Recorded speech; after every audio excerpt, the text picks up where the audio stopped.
Almighty.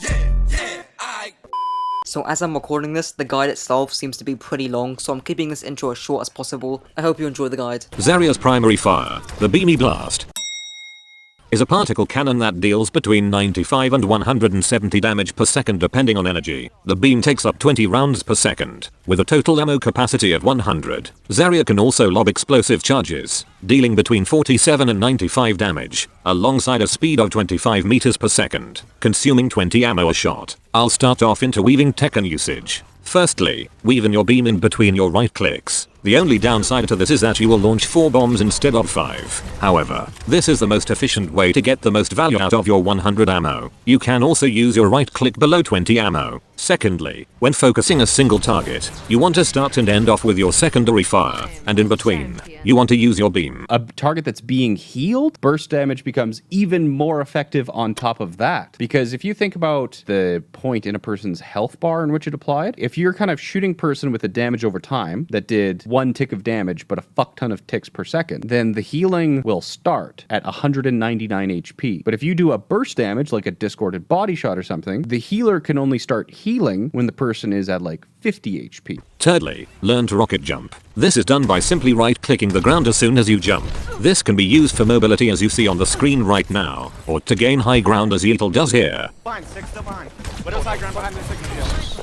Oh my god, Zarya, what the My high ground. You can take this to the next level by firing one of your charges in the air. Then you do the normal rocket jump when both charges collide to obtain high ground such as Nepal Shrine. Fourthly, your right click has the same projectile arc as grav. Hence you want to shoot your right click just before grav to know where it will land. For the rest of the small mechanics, I recommend watching this 3-year-old video which has some small interesting interactions. For example, right-clicking a diva mech as soon as it breaks to land some burst damage on the mini diva. In terms of direct usage, you want to use your right clicks after a one-team fight at the enemy spawn for 4 main reasons as Curry Shot describes here. Push up when they're spawning, and then they'll kite their way back to spawn, right? So that way you can get a bubble rotation off, and you can keep high energy, and then you can go ahead and farm grab. Another reason to use right-click when in a 1 versus 1 scenario is to utilize the knockback. The right click slightly boops your enemy, making their strafe easier to predict and their first shot slightly harder to hit. If you really catch an enemy off guard, you can throw in a melee right after the initial right click for maximum DPS. You also want to beam shields as due to the higher damage per second. However, when the shield is about to break, use your right click as Yeatle describes here yet again. Right click if it's about to break, that way if a teammate breaks it, you'll get the splash damage, and if they don't, it'll burst down faster.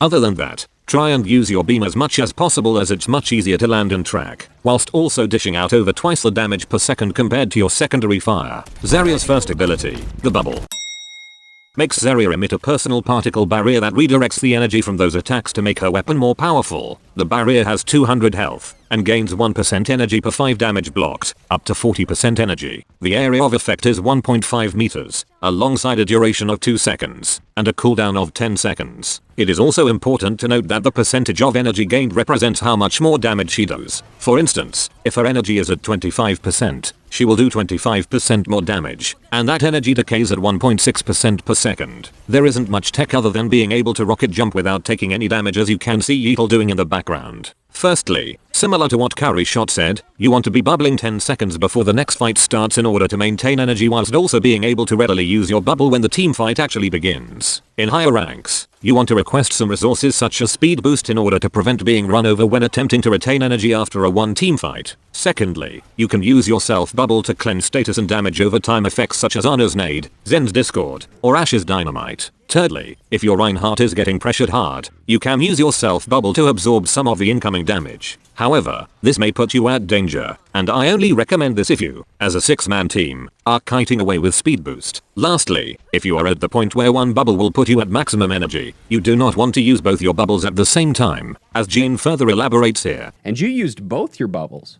So you were at 60 energy, right? The point where a single bubble will put you to basically max. And you used both your bubbles at the same time as well. So if you are trying to like maintain 100, instead of using both your bubbles to get to 100, and then during that entire cooldown period, your energy is just decaying, you don't want to use both your cooldowns at the same time unless it has really hit the fan, because then you're going to have to stabilize, wait for another set of cooldowns before you and your main tank can be aggressive. Building on this point, you want to save your bubble in order to save your life at high energy. For example, against a Sigma with Flux, or a Reinhardt being pinned. Zarya's second ability, Bubble V2, is the exact same as her first ability, but can only be applied to teammates, and has a slightly shorter cooldown. This is the more complex ability to cover. The most obvious use is to bubble for energy, which is done with your first set of bubbles or at the end of a one team fight as mentioned prior. The next use is to bubbling when your Reinhardt engages in order to take or retain map control, as Mineral describes here. Here, Toronto drops from the high ground, stops for a moment, doesn't fully close the distance while also bubbling first. No advantage is gained here. The Defiant are so tentative that they don't even force out Karpi's target bubble, and Yakbung only gets one swing in and 6% ult charge. The Fusion's distance management is good here, and they can easily all in with their own bubbles, gaining a ton of space, converting a kill on Zarya and forcing out 2 support ults. You don't want to be bubbling too early, and you want to bubble exactly when your Reinhardt starts the swing animation. Thirdly, building on this idea, you want to ideally bubble second on high energy as Jayne further explains here. So if you bubble first, your Reinhardt will push in, and then their Reinhardt will get bubbled and it'll push out. So the motion looks like that. But in the other way, if you allow them to bubble first, and you force their Reinhardt to attack you, then when you bubble here and your Reinhardt pushes back,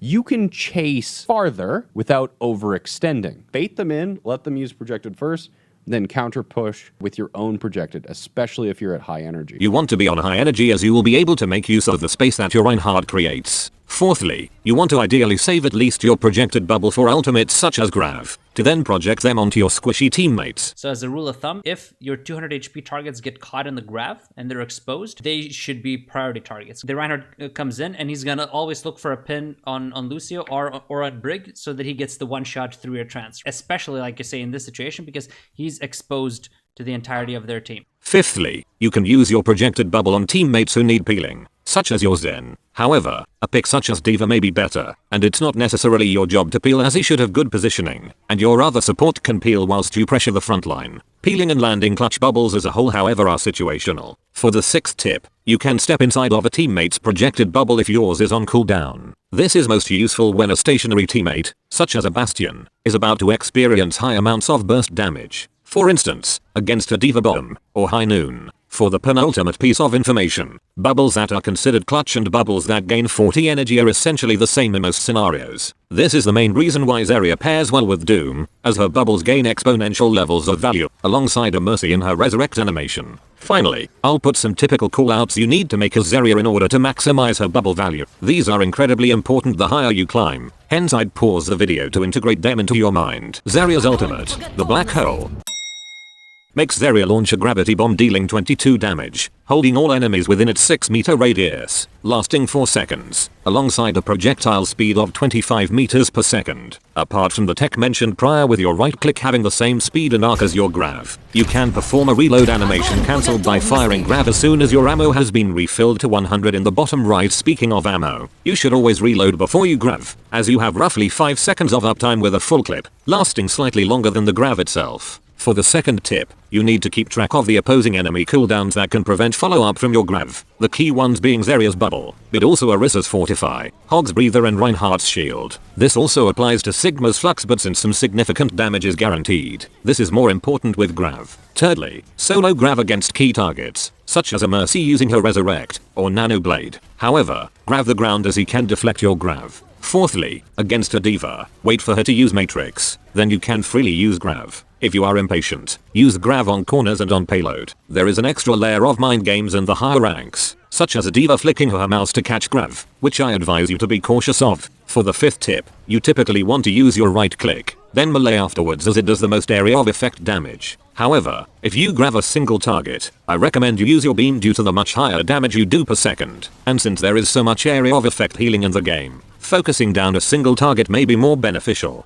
Previous tips about which mode to use on your weapon still apply. For the penultimate tip, you can counter Grav against a combo such as Grav D.Va Bomb. SVB explains this in response to my GOAT's guide, which I advise you to pause and read in this comment here. But essentially, your Grav prevents their Reinhardt from using his pin, which is needed to allow the bomb to land, and you still end up with extra time in which your enemies are stationary. For the final tip, I'll show Jayne explaining when to Grav on defense as Zarya. Note that for attack, the opposite applies. Meters on the payload, time on the clock, and ult charge. Those are the 3 main resources that win fights. So if you Grav Dragon right off the bat, you got very, very little time off the clock. If you kill all 6 of them with Grab Dragon, then you don't get any reward in ult charge, so it's definitely not number 1. Is it 2 or is it 3? So do you use it as soon as you engage, or do you use it as late as possible? Now, there's a couple different thoughts here. If you're actually tracking ultimates and the opponent has their own combo, then you want to grab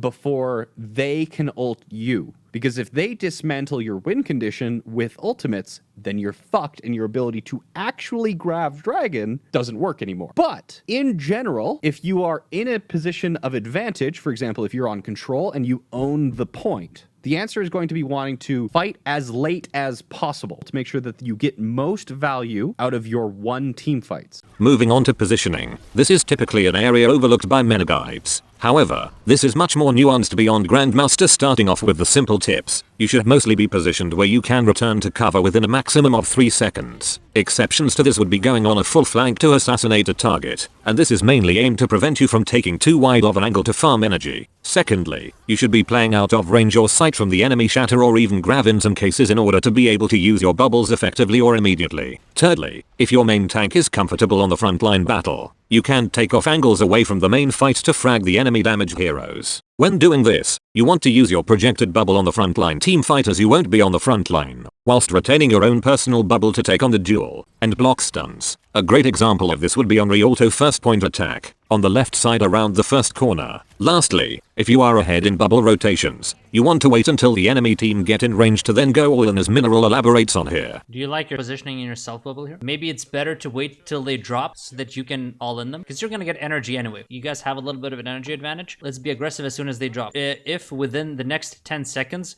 one of them drops, you guys are gonna push in. You will still get 100 because you have 2 bubbles, they have 1. The engagement should be a little cleaner because you don't really have to catch up on energy. As usual, ending off with tank synergies. Zarya Reinhardt. This is the most classic combo in which you can gain energy from you taking damage whilst Reinhardt swings, whilst also cycling ultimates as your Reinhardt can swing and grav. The only weakness is a lack of off-angle coverage alongside close to no peel for your backline, in which you might want to consider going Diva. Zarya Diva. This combo has extremely high utility, however, there are no stuns, and it may be harder to gain value from your bubble compared to the other options. Point control and objective pressure may also be harder to keep or apply due to lack of main tank. However, you can pull off the Grav Diva bomb in the majority of ranks successfully. Zarya Hog. This is the most chaotic duo Zarya has. There is no direct synergy between Zarya and Hog. However, he may feed you more energy than other options such as Orisa or Diva. Pushing through chokes will also be difficult alongside controlling the map. Similar with the other off-tank choices. I recommend this duo if you refuse to swap off Zarya, and you need some stun in your team to counter a Doom or a Reaper. Zarya Winston. This is definitely an underrated combo, as your Winston is guaranteed to take damage during a dive. Make sure to push up when he creates space to be able to retain it over time. Both of your weapons are also cleave beam damage, meaning that this is on paper a good duo against Diva Zarya Bull. This is an upgraded version of the previous duo, as Bull has much more survivability than Winston, and can tank many of the stuns for Zarya. However, you should be playing passive, applying objective pressure, farming energy when your Bull engages, and well within cover to bait the enemy team in overextending, just like the Hunters did in their reverse sweep. Zarya Orisa. This duo may also be the weakest in contention with Hog, as both characters have different play styles, with Orisa being defensive, and you being aggressive. Hence it may be hard to gain and retain energy. However, due to Orisa's point presence, you can take off angles to anyone contesting your Orisa, on top of how powerful both your ultimates are. Zarya Sigma. This duo is best suited against bunker style comps such as Orisa Hog, although do not run Sigma Zarya against dive. While both characters can dish out a high level of damage, alongside 2 very powerful ultimates, there is no defensive capability, with a limited amount of cover, no access to high ground, and few stuns. Well, that's it for the guide. If you enjoyed, don't forget to like, subscribe and comment. If this video also helped to raise your IQ, be sure to share it with your friends to also raise theirs. Until next time. You, big boy without big broom. Big boy, how I come through. Big boy without